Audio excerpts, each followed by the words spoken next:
안녕하세요. 저는 평범한 30대 중반의 여성이에요. 사람들이 가지는 편견에는 여러 가지가 있겠지만 저는 정말로 어이없는 편견 때문에 힘든 일을 겪고 이제야 안정적인 생활을 보내게 됐어요.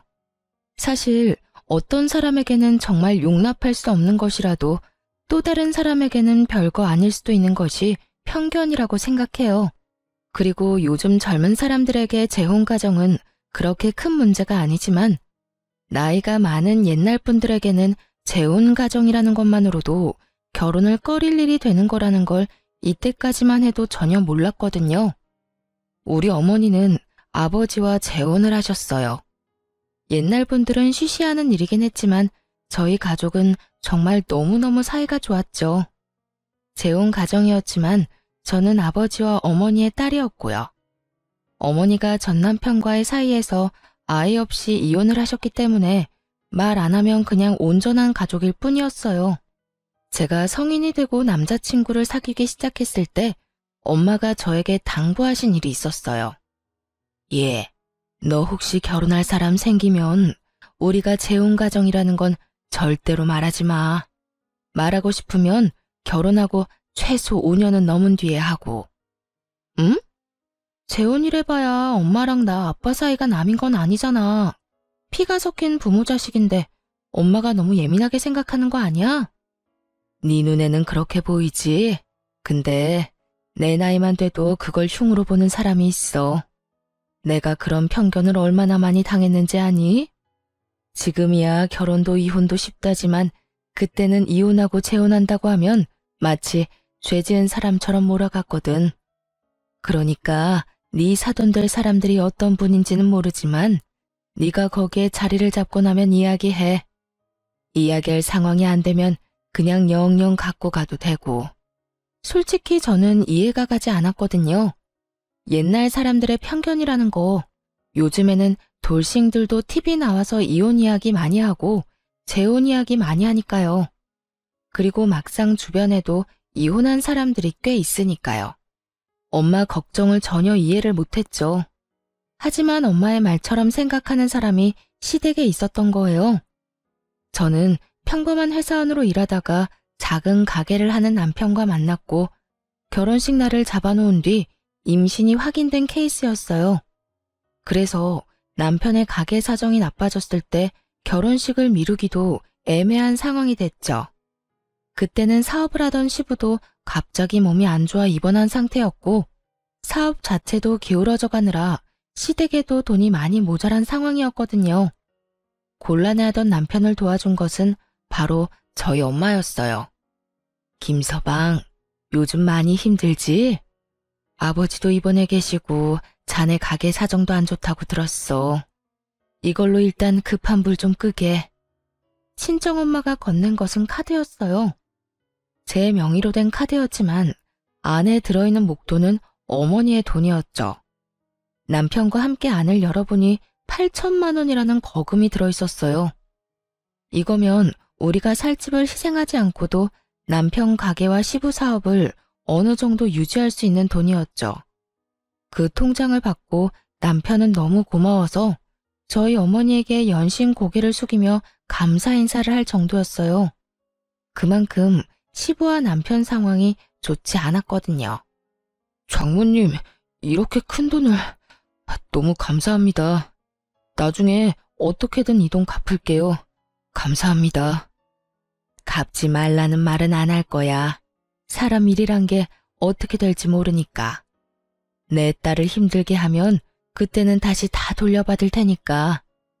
그리고 우리가 완전 남은 아니지 않은가? 자네 부친도 나와 친한 동네 오라비였으니까.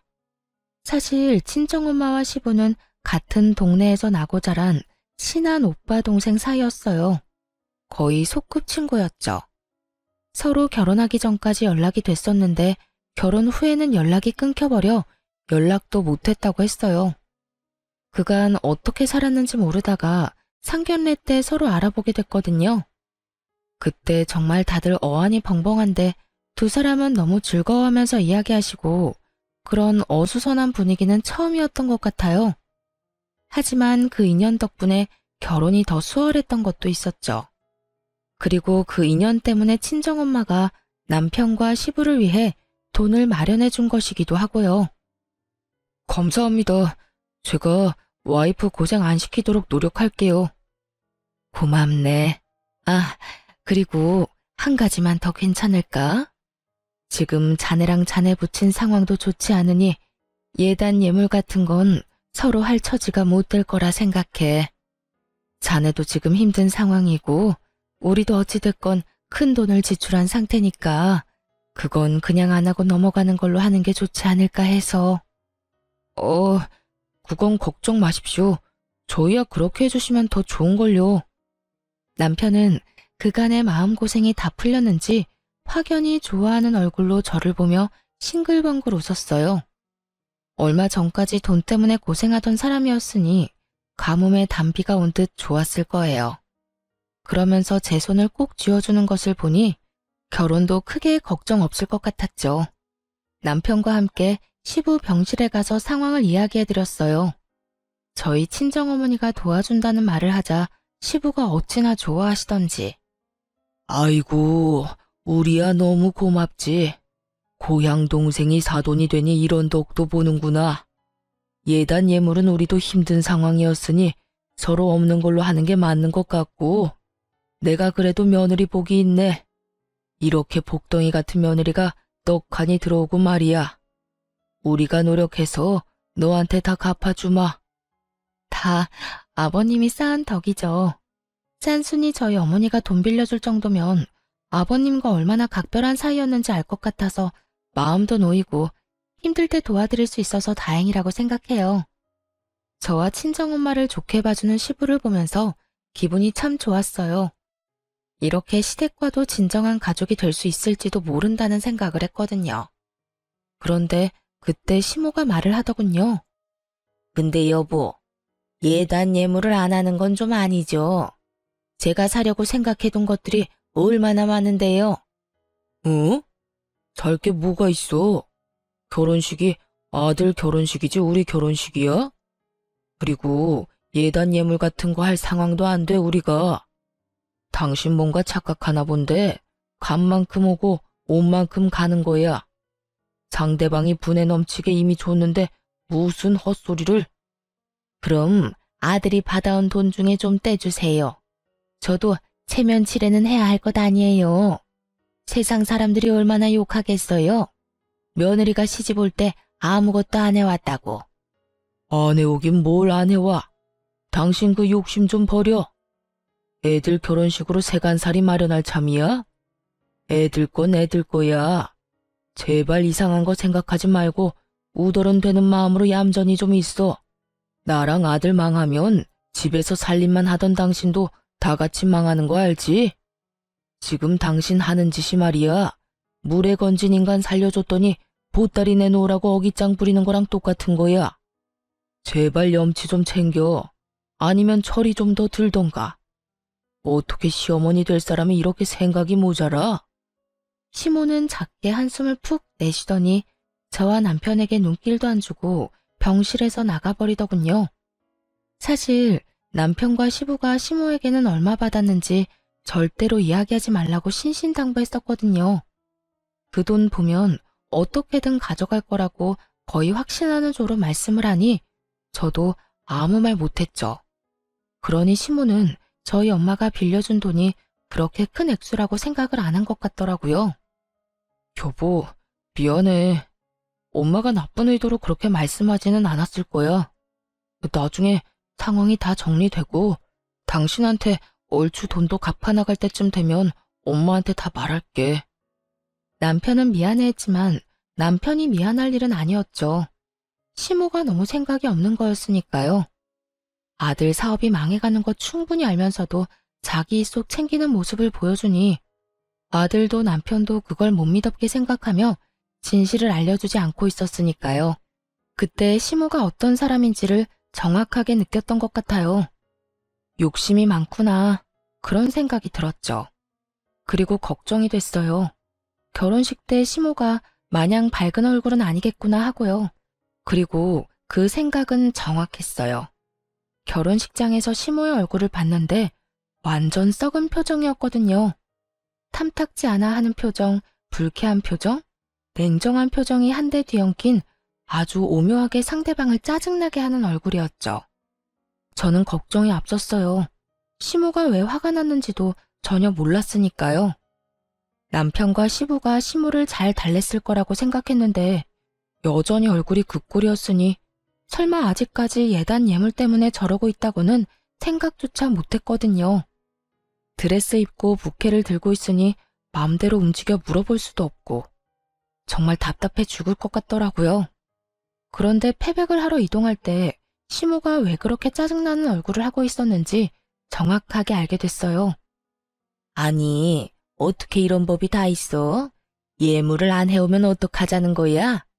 아무리 예의가 없고 경우가 없어도 그렇지.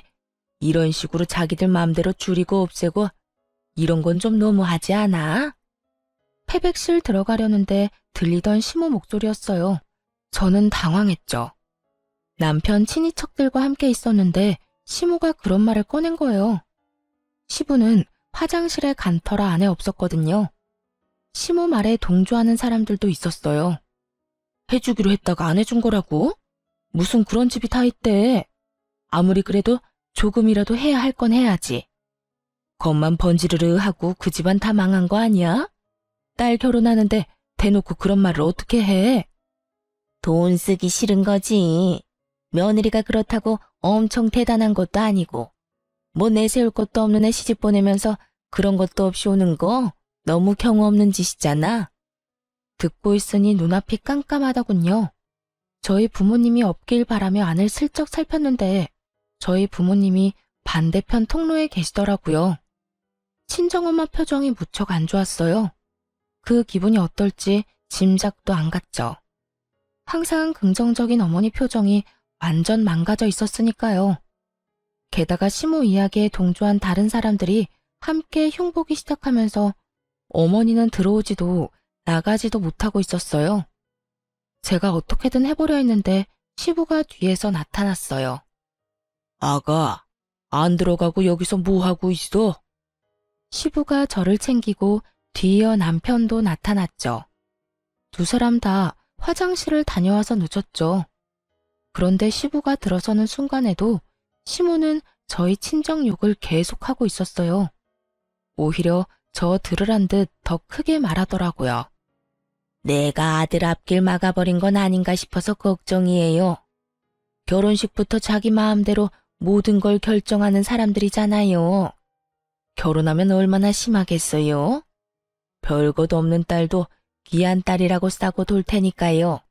당신 지금 무슨 소리 하는 거야? 결국 시모 이야기를 듣던 시부가 깜짝 놀라 시모에게 소리쳤어요. 지금 친척들 앞에서 무슨 헛소리 지어 만드는 거냐고. 자식 도와준 사돈이 얼마나 고마운데 당신 하는 짓이 원수를 은혜로 갚는 거랑 뭐가 달라. 막말로 예단 예물을 했었어 봐. 우리가 감당이나 했겠소? 지금이야 퇴원해서 몸 상태 괜찮고 사업도 차츰 돌아오고 있지만 그때 사돈이 안 도와줬으면 재기 못했을 수도 있다고. 어떻게 되먹은 사람이야 당신?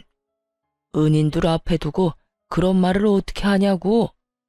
꼴랑 조금 도와준 거 가지고 이러지 말아요. 그리고 하기로 한 건 했어야지. 그걸로 얼마나 할 일이 많았는지 알아요? 제가 사야 할 것들 다 못 샀는데 그럼 가만히 있어야 하냐고요. 그리고 우리 집에 시집 오면 당연히 도와줘야 하는 거지 뭘 그렇게 생색을 내면서 도와줘요? 정말 떼쓰는 아이처럼 말하더라고요. 상황을 볼 줄 모르는 건지 주변을 전혀 신경 쓰지 않더라고요. 시모와 함께 욕한 사람들이 처가에서 이미 금전적인 도움을 줬다는 말에 자신들이 했던 말을 주워 담지도 못하고 아이고 이걸 어째 하며 발만 동동 구르고 있었는데도요. 그리고 시모의 그 철없는 말에 저희 친정 부모님보다 얼굴이 더 일그러진 사람이 바로 시부였어요. 도움을 준 사람이 바로 앞에 있는데 자기 마누라가 저런 소리를 찍찍해대니 당연히 환장하고 펄쩍 뛰었어요. 돌린 입이라고 말 함부로 하는 거 아니야. 도대체가 당신은 나이를 어디로 먹은 거야? 그리고 내가 말했지. 당신 그 욕심 때문에 언젠가 큰 코 다친다고. 제발 욕심 좀 버려. 당신 때문에 나도 창피해. 손님들 앞에서 이게 무슨 추태냐고. 결국 남편이 수습하러 나섰어요. 아버지, 진정하세요. 그리고 어머니, 저희 까딱 잘못했으면 결혼식 연기해야 했을 수도 있어요. 어머니가 집에서 살림만 하시느라 아버지랑 제 사정을 모르셨을 수도 있는데 진짜로 위험한 상황이었다고요. 뱃속의 아이 때문에 장인어른 장모님이 저희 상황 많이 살펴봐 주신 거고요. 돈 빌려 가는데 예단님을 하자고 하면 처가에 돈 빌려서 결혼하는 거랑 뭐가 달라요? 그러니까 제발 더 이상 저 부끄럽지 않게 해주세요. 지금도 이렇게 친인척분들 모인 곳에서 큰 소리로 남편 말에 시모가 꽥 소리를 지르더군요. 너도 내가 잘못했다고 생각해? 내가 뭘 잘못했는데? 며느리 보면서 덕 좀 보겠다는 게 그렇게 큰 일이야?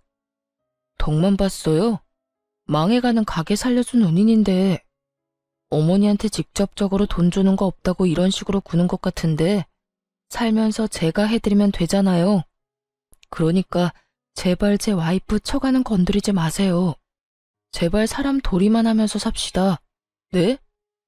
시모는 골이 잔뜩 난 채로 인상을 확 찌푸리고 있었고 시부와 남편은 저와 친정 부모님을 달래려 애썼어요. 두 사람이 잘 달래지 않았다면 분위기가 수습이 안 될 정도로 망가졌을 거예요. 남편은 저와 친정어머니에게 미안하다고 연신 고개 숙였죠. 그때 시모가 자기는 패백을 안 하겠다고 나가버리더군요. 그런데 아무도 안 잡았어요. 시부는 오히려 속이 편하다는 듯 자신의 여동생에게 대신해달라고 부탁했거든요. 그렇게 시모가 없는 패백이 진행됐죠. 시모는 아예 돌아가 버렸더라고요.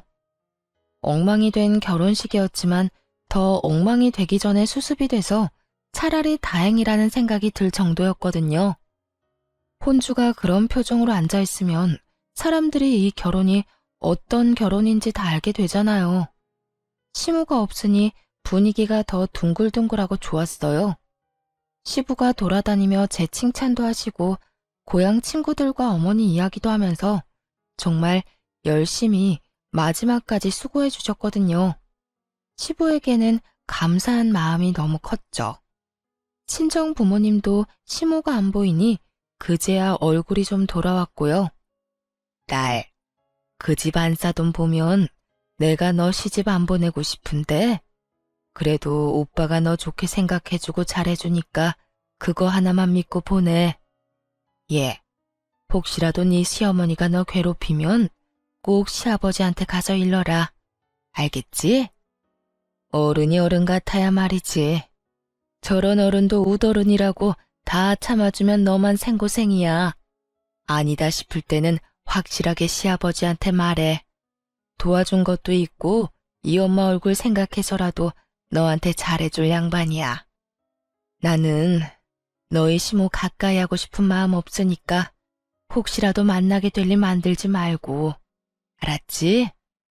정말 싫었던 건지 신신당부를 하더라고요. 그리고 며칠 뒤에야 저희는 시부모님 소식을 들었어요. 엄청 크게 싸웠다고 하더라고요. 완전히 사이가 틀어질 정도로요. 하긴 싸우지 않는 게 이상한 일이었죠. 남편은 그 결혼식 이후로 저한테 신경 많이 썼어요. 그런 거 아니더라도 원래 저한테 잘해주던 사람이었는데 더 신경을 많이 쓰더라고요.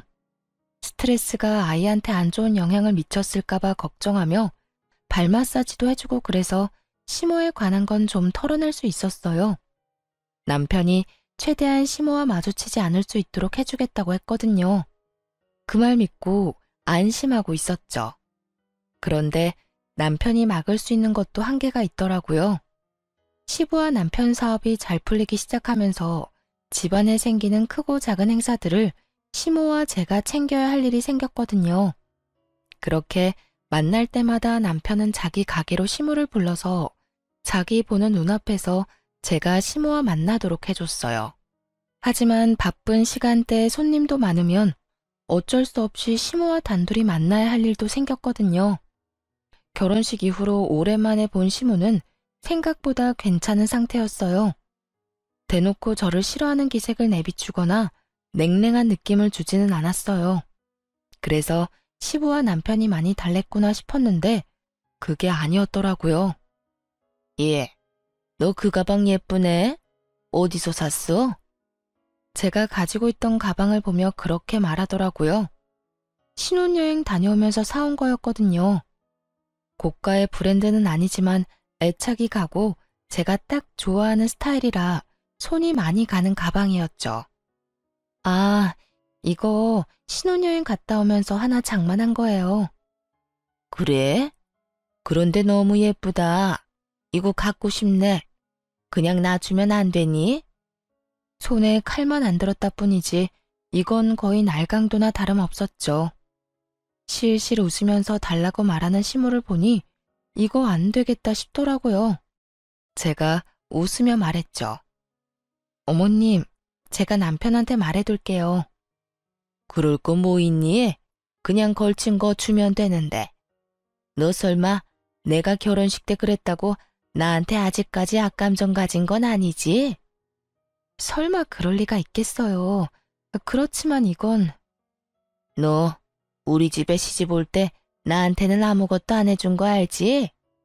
그런 거 생각하면 이 정도는 그냥 줘도 되는 거 아니니? 시모가 아주 단단히 벼르고 있던 모양이었어요. 제가 거절할 것 같은 뉘앙스를 풍기자 바로 그런 식으로 말하더라고요. 저는 일단 알겠다고 이야기하고 시모에게 넘겼어요. 비싼 것도 아니고 세상에 하나뿐인 것도 아니고 이걸로 시모 마음이 풀리면 그걸로도 괜찮겠지 하는 마음에 한번 준 것이었는데 그 뒤로 계속 그런 요구를 하더라고요. 남편에게 말했더니 남편이 바로 시모에게 전화해 말했어요. 엄마, 아무리 그래도 신혼여행에서 제가 와이프한테 사준 가방을 가져가시면 어떡해요. 그리고 어머니 가방 많이 갖고 계신 거 제가 잘 알거든요. 그러니까 저희 와이프 거 탐내지 마세요. 네 마누라가 그렇게 이야기했어? 내가 지껏 뺏은 거라고? 아니요. 어머니가 너무 원해서 드렸다고 하던데요. 근데 남이 선물한 것까지 원하는 건 좀 아니죠. 어머니 돈으로 사세요. 제가 매달 용돈도 보내드리고 아버지한테 받는 돈도 있으시잖아요. 왜 며느리 하고 있는 걸 달라고 해요? 제가 용돈 안 드리면 또 모를까. 돈을 주고 있는데 왜 남한테 뺏어요? 결국 남편은 아예 앞으로도 안 사줄 거라고 절대 그런 일로 우리 부부 괴롭히지 말라고 이야기하고 전화를 끊었어요. 남편의 과격한 말투에 좀 걱정은 됐지만 그래도 앞으로는 그런 일 없겠거니 했는데 그 뒤로는 더 집요하게 남들 모르는 곳에서 제게 요구를 하더라고요. 최대한 시모와 떨어져 있으려 해도 집안 행사에는 어쩔 수 없이 붙어 있어야 하는 일도 많았거든요. 그럴 때마다 계속 요구하더니 이번엔 제가 결혼할 때 친정아버지가 사준 가방을 달라고 하더라고요. 그거 예쁘네. 저번에 거 돌려줄 테니까 그거 나한테 줘. 그때 준 건 너무 어려 보였는데 이건 나한테도 딱 맞겠다 얘. 제가 가지고 있는 하나밖에 없는 명품이고 무엇보다 친정아버지의 선물이었으니 저도 줄 생각은 없었어요. 그런데 시모가 자신이 들고 있던 가방을 업고는 안에 든 물건을 우르르 쏟아 테이블 위에 올리더니 저를 쳐다보며 태연하게 이야기하더라고요. 뭐해? 너도 가방 비우고 어서 줘. 그 모습에 화가 난 제가 시모에게 말했죠. 어머님, 이건 저희 친정아버지가 선물로 주신 거예요. 누가 팔라고 해도 줄 생각 없고 어머님이 달라고 해도 드릴 생각 없어요.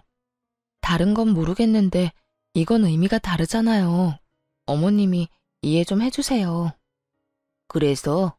그럼 그거랑 똑같은 거 나한테 선물하면 되겠네. 안 그러니? 어머님, 현실적으로 불가능하단 거 잘 아시잖아요. 저 출산하고 아직 육아휴직 중이라 돈도 없어요. 그럼 남편한테 말해서 물어볼게요. 됐어. 기가 막혀서. 이 집에 들어올 때 딸랑 몸만 온 주제에 무슨 말만 하면 남편한테 물어볼게요? 물어보는 게 아니라 고자질이겠지. 아들을 어떻게 구워 삶았으면 아들이 엄마 힘든 건 아는 척도 안 하고. 너도 그러는 거 아니야. 네가 나를 얼마나 무시했으면 그런 짓을 하겠어? 시어머니 하는 말에 내내 해도 모자란데 무슨 말만 하면 그건 안 돼, 저건 안 돼. 흐이구, 내가 등신이지, 응? 시모가 그렇게 말하더니 기분 나쁘다는 듯 다시 가방을 정리하더니 저를 두고 다른 친척들이 있는 곳으로 가버리더군요. 그리고 거기서 친척들과 저한테 다 들리도록 이야기를 했어요. 며느리가 자기 무시한다. 아무것도 해온 것도 없는 주제에 시모 말에 꼬박꼬박 말대꾸만 한다고 사람들에게 다 퍼뜨리고 있더군요. 남편에게 말해봤지만 상황이 좋아지지 않았고 남은 건 시부밖에 없다고 생각했어요. 그래서 저는 시부에게 연락을 했어요. 그래, 그렇지 않아도 내가 먼저 전화하려고 했는데 너 잠깐 나오거라. 시부를 만나러 간 곳은 시부 회사 근처였어요. 나가니 시부가 제게 종이봉투를 하나 건네더라고요. 그리고 그 안에는 고가의 가방이 있었죠. 너 얼마 전에 네 시어머니한테 가방 뺏긴 거 아들한테 들었다. 내가 그거 보니 미안해져서 말이지. 그간 사돈에게 도움받은 것도 있고 내가 네 어머니에게 직접 선물을 하려니 그러지 말고 며느리한테나 잘하라고 해서 이렇게 가방 하나 사들고 왔어. 내가 너한테는 얼마나 고마운지 모른다. 앞으로도 우리 아들이랑 손주랑 그렇게 잘 지내거라. 다른 건 바라지도 않아. 솔직히 네가 우리 집에 들어오고 좋은 일만 있잖아. 말만 들어도 힘이 되고 기분이 너무 좋더라고요. 대신 이거 네 시어머니한테는 내가 사줬다고는 하지 말고 그 옆편네 그거 알면 또 난리 날 거다. 그 말을 듣는 순간 그런 생각이 들더군요. 이걸 보면 시모가 얼마나 갖고 싶어 할까 하는 마음이요. 그래서 숨겨두고 몰래 쓸 생각이었는데 시모가 저번에 친척들 앞에서 제 욕한 게 생각나서 괘씸하더라고요. 그래서 이번에 시댁에 갈 때 그 가방을 메고 갔어요. 시부가 먼저 알아채더니 저한테 눈짓으로 잘하고 다닌다며 고개를 끄덕이더군요. 그리고 아니나 다를까 이번에도 시모의 눈이 돌아가더라고요. 예, 이런 건 또 어디서 났어? 저번보다 훨씬 예쁘다. 이거 나한테 줘, 응? 그러면 앞으로 친척들한테 네 이야기 안 할 거야. 그걸 말이라고 하는 건지. 시모가 며느리 흉보면 사람들이 그 집안을 뭘로 알겠어요? 그것도 결혼한 지 1년도 안 된 며느리를. 게다가 가방 하나에 그런 말 안 하겠다는 것도 다 그냥 해보는 말일 거예요. 지금 하는 행동을 보면 답이 나오게 돼 있죠. 저는 난색을 표하며 시모에게 조심스럽게 말했죠. 어머님, 죄송해요. 이 가방은 중요한 사람에게 선물 받은 거라 어머님한테 드릴 수가 없네요. 나중에 남편한테 말해서 이야기해 볼게요. 그랬더니 시모 눈이 쫙 치켜 올라가더니 또 나한테 퍼붓는 거예요. 중요한 사람? 너한테 중요한 사람이 시부모 말고 누가 있니? 너 설마 남자 있니? 그거 남자한테 받은 거 맞지? 알아서 열심히 자기 무덤 파는 시모를 보며 저는 속으로 웃었어요. 욕심이 끝도 없는 양반이었죠.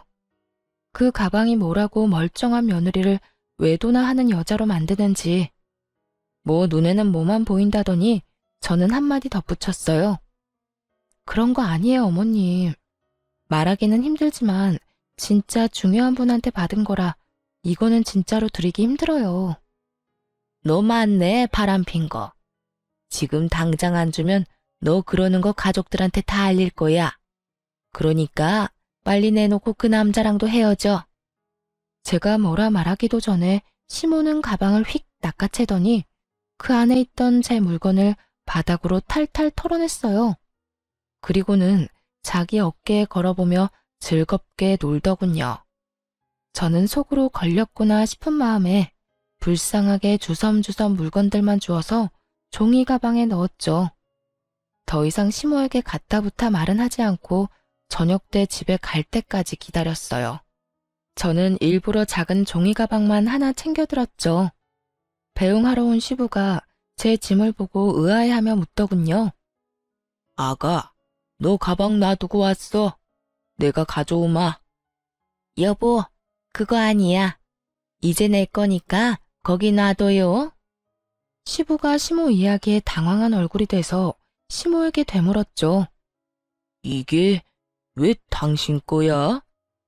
걔가 나한테 줬다고요. 자기 불리해지는 거 싫으니까 바람 피우는 거 나한테 들켜서 내가 눈 감아주는 조건으로 그거 받은 거란 말이에요. 혼자 소설 쓰던 시모를 보며 시부가 황당한 얼굴로 되물었죠. 바람을 피워?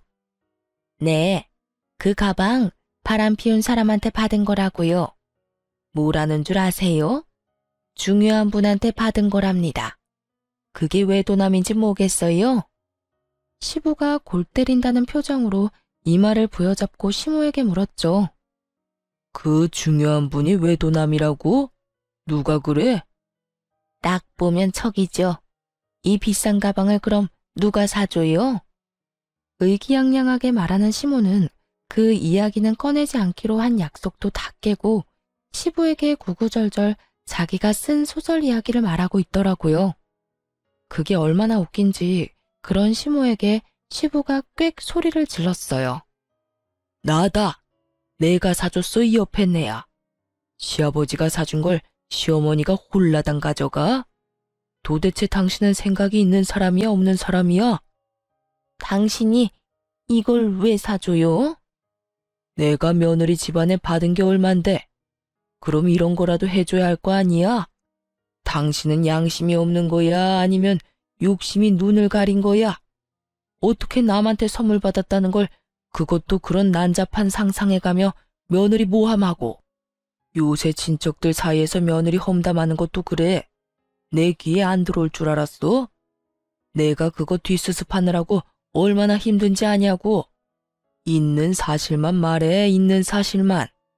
당신 혼자 소설 쓰고 자빠져 있지 말고.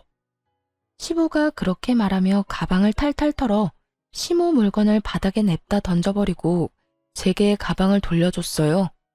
그걸 보고 있던 시모가 저를 째려보는데 어쩌겠어요.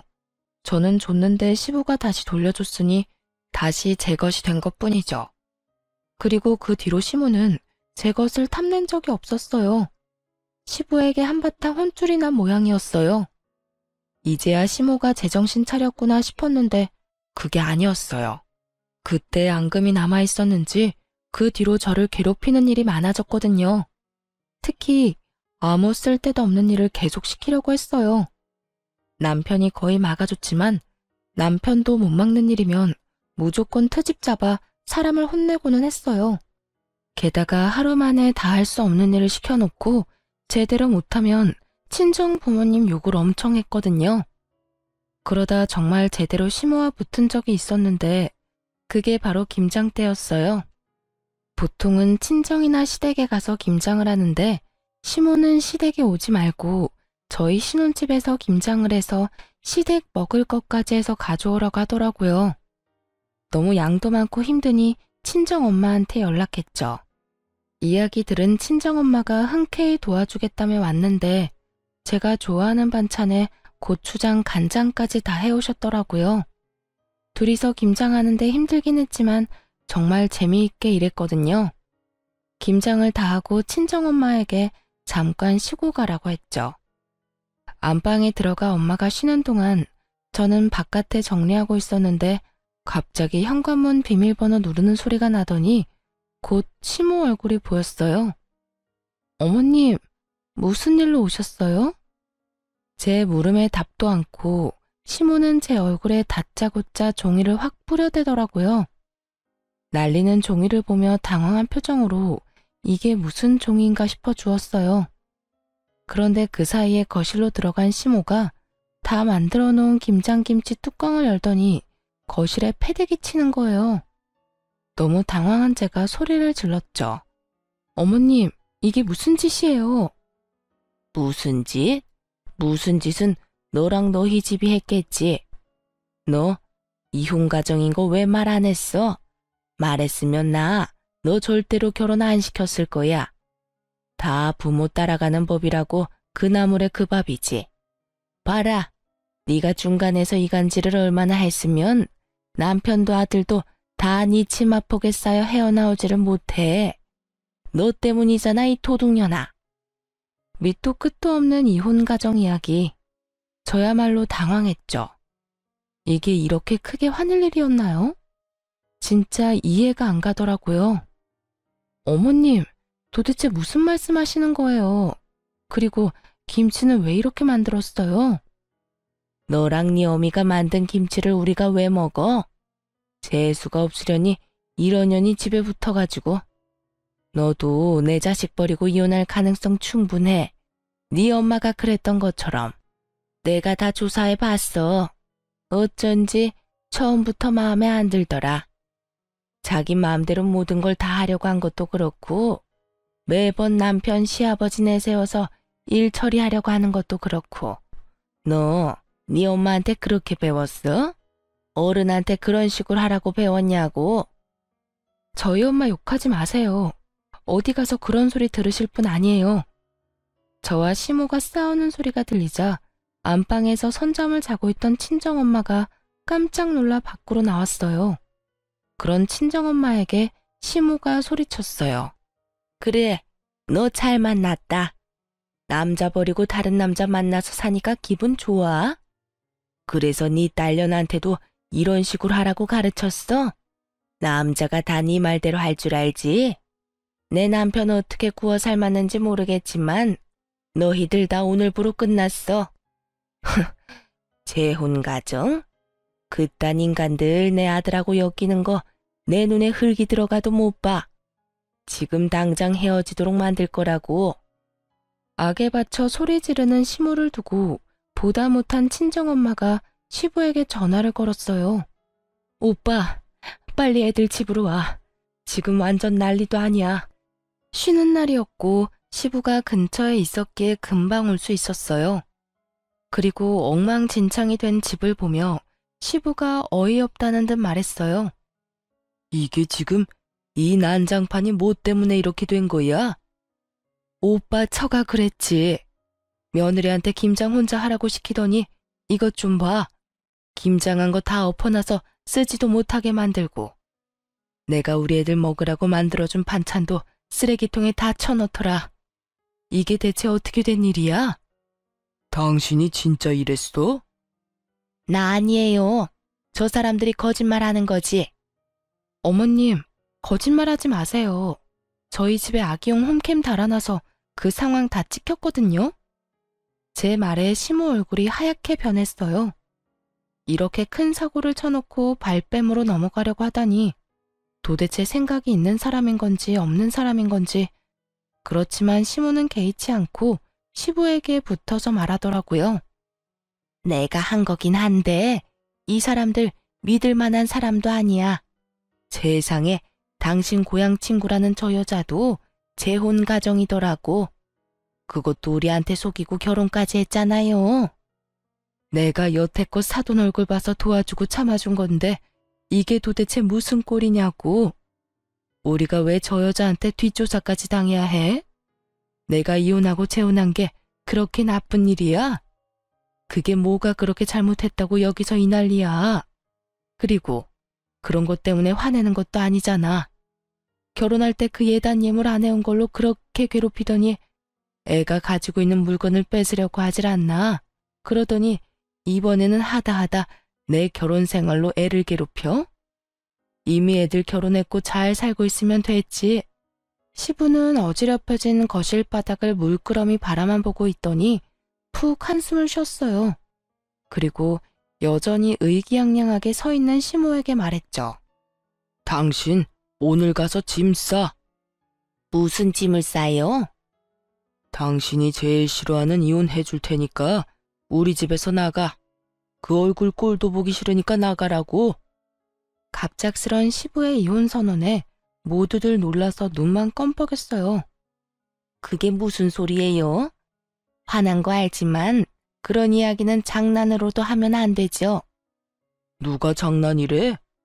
내가 장난치는 걸로 보여?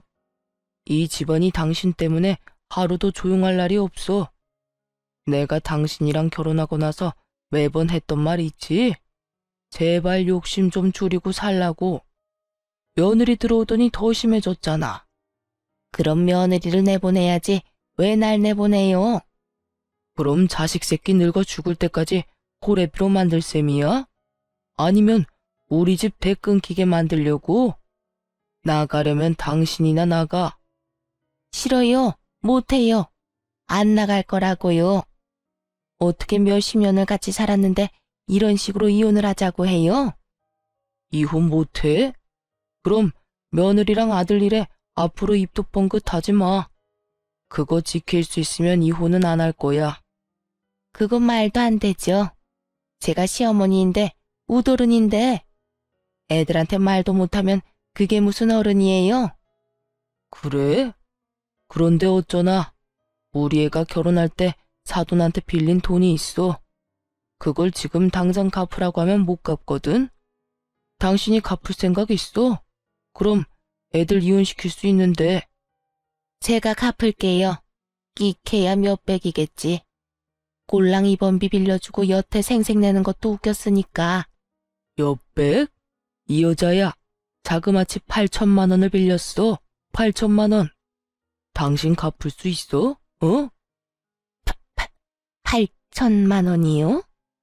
그제야 우리가 빌려준 돈이 얼마인지 알게 된 시모가 아무 말도 못하고 눈치만 살살 보더군요.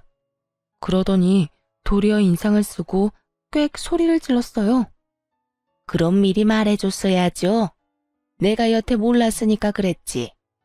그만큼 큰 돈 빌려줬으면 내가 이런 식으로 했겠어요? 그 큰돈 액수 말해줬으면 당신이 또 쓸데없는데 돈 쓴다고 돈 내놓으라고 떼썼겠지. 예단 예물에 쓰겠다고. 내가 당신을 몰라? 나만큼 당신 잘하는 사람 없어. 그리고 당신 생각도 진짜 나쁜 거야. 돈 많이 빌려주면 아무 소리 안 하고 돈 적게 빌려주면 큰 소리 뻥뻥 칠 거야? 도대체 어디서 배워먹은 거야 그런 논리는? 적은 돈이든 큰 돈이든 빌려준 사람은 다 고마운 사람이야. 도와준 사람한테 이런 식으로 은혜를 원수로 갚는 건 대체 어디서 배워먹었어? 당신 어머니가 그렇게 가르쳤어? 시모가 저에게 했던 말 그대로 시부가 시모에게 돌려줬어요. 당신 어머니가 그렇게 가르쳤냐는 그 말이요. 그 말 듣는 순간 시모 얼굴이 확 굳는 걸 봤어요. 그렇지만 결국 시부 말에 아무런 대꾸도 못했던 시모는 시부와 결국 이혼 절차를 밟게 됐어요. 시댁 가족들은 드디어 터질 게 터졌구나 하는 반응이었어요. 사실 시모의 철없는 행동으로 그간 시댁 식구들이 뒷수습한 적이 많았다고 하더라고요. 생각 없이 말 내뱉는 거랑 사실관계 알아보지도 않고 소설 지어내서 말하는 거. 그리고 남의 것 욕심내는 것까지. 그래도 가족이라고 여태 끼고 살았던 것 같은데 결국은 이렇게 갈라서게 된 거죠. 그런데 시부와 시모의 이혼은 이상한 곳으로 불똥을 튀게 만들었죠. 하루는 신우가 눈물을 흘리며 남편을 찾아왔더라고요. 오빠, 그 사람이 나랑 파혼하자고 했어. 어떻게 하면 좋아? 신우는 남편보다 5살 어린데 시부와 시모가 이혼하기 전에 한번 보러 왔었거든요. 그때 날 받아놓고 결혼식 기다리고 있었는데 중간에 시부와 시모가 헤어졌잖아요. 그것 때문에 상대방 부모 쪽에서 말이 많았었던 것 같더라고요. 이혼 가정은 싫대, 그 사람 집에서. 결혼하기 전에 무슨 이혼을 하냐고. 얼마나 콩가루 집안이면 딸 결혼 앞두고 이런 짓 저지르냐고. 그 사람 부모님이 엄청 난리였어. 이게 내 잘못이야? 왜 내가 이런 불행을 겪어야 하는데. 내가 겪으니까 언니가 얼마나 힘들었을지 이제야 이해가 가. 시모가 저를 반대했던 입장 그대로 그쪽 집안에서 신우를 반대했으니 신우가 제 심정을 이해하고도 넘쳤던 거죠. 그런 신호를 달래줬어요. 아가씨, 누구 탓도 아니에요. 아가씨 탓은 더더욱 아니고요. 남자친구는 뭐래요? 부모님 말씀 따른다고 해요? 걔는 무조건 부모님 말씀 들어야 한다는 의견이라 보수적인 건지 마마보이인 건지 진짜 못 참겠어요. 엄마는 도대체 왜 그런 짓을 했어요? 제가 결혼할 때까지만이라도 얌전히 있어주면 됐었잖아요. 아무래도 안 되겠어. 엄마한테 따져야겠어. 결국 신우가 그 자리에서 시모에게 전화를 걸었어요. 엄마, 지금 내가 무슨 꼴 당했는지 알기나 해? 지금 하하호호 즐겁게 있을 때가 아니라고. 나 파혼당했어. 엄마 때문에. 아니, 엄마는 왜 이상한 짓을 해가지고 아빠한테 이혼까지 당한 거야? 엄마가 제대로 행동했으면 아빠한테 이혼당할 일도 없었잖아. 대체 왜 그런 짓을 해서 내 인생을 망쳐? 그리고 나까지 이혼 가정이라는 이유로 파혼당할 일도 없었고. 엄마가 내 인생 조져놓은 거야. 아냐고. 예, 그게 무슨 소리야? 네가 왜 파혼을 당해? 엄마 아빠 이혼했다고 파혼당했다고. 엄마가 다 책임져. 책임지라고. 내 인생 어쩔 거야? 신우는 시모 탓을 하며 시모에게 악담을 퍼부었어요. 아니, 이혼한 게 네 탓도 아닌데 왜 결혼식에 그딴 이상한 이야기를 들먹여? 그 사람들 제정신이니? 시모 말에 마시던 차를 내뿜을 뻔했어요. 자기도 그 이상한 논리로 저희 부부를 갈라놓으려 한 사람 중에 하나였으면서 저런 말을 할 수 있다니. 하긴 그때는 본인도 이혼녀가 될 수 있을 거라고 생각조차 못 해봤을 테니까요. 엄마, 앞으로 나한테 연락하지 마. 엄마가 내 인생 망쳐놓은 거 나 절대로 못 잊어. 엄마랑 인연 끊고 엄마 없는 사람으로 살 거야. 예, 너는 나한테 그러면 안 되는 거야. 내가 너희를 어떻게 키웠는데? 그러지 말고 이 엄마가 어떻게든 되돌려보마. 그러니까 이런 식으로 감정적으로 굴지 말고. 여보세요? 여보세요? 다 늦었어. 시모 말이 끝나기도 전에 신우가 전화를 끊어버렸어요. 그 뒤로도 시모가 계속 신우에게 연락을 했지만 신우가 연락을 받지 않았다고 하더군요. 시모는 그제서야 자신이 이혼한 게 실감이 난 건지 딸의 말에 충격이라도 받았는지 시부와 남편에게 전화해서는 매일같이 울며 매달렸대요. 그렇지만 이미 가족들은 시모 행동에 이미 모두 질린 상태였고 더 이상 뒤치다거리도 하고 싶지 않아 했죠. 그렇게 철없고 욕심 많은 시모는 가족들에게 모두 버림받고 나가 떨어져 버렸어요. 나이가 들면 가족이 제일 좋다는 말이 있죠. 남편은 시모에게 용돈은 꼬박꼬박 보내요. 그렇지만 만나지는 않아요. 그것도 애들 데리고는 절대요. 시모가 저와 친정어머니에게 한 짓을 보고 애한테 나쁜 생각이라도 심을까봐 걱정된다고 말할 정도거든요. 남편은 그때 시모가 저희 거실에 김치 다 뿌려놓은 홈캠 영상을 보고 완전 분노했었거든요. 남편이 가서 시모에게 따진다는 거 시부가 이미 다 해결했다고 말리느라 그날 정말 고생했어요.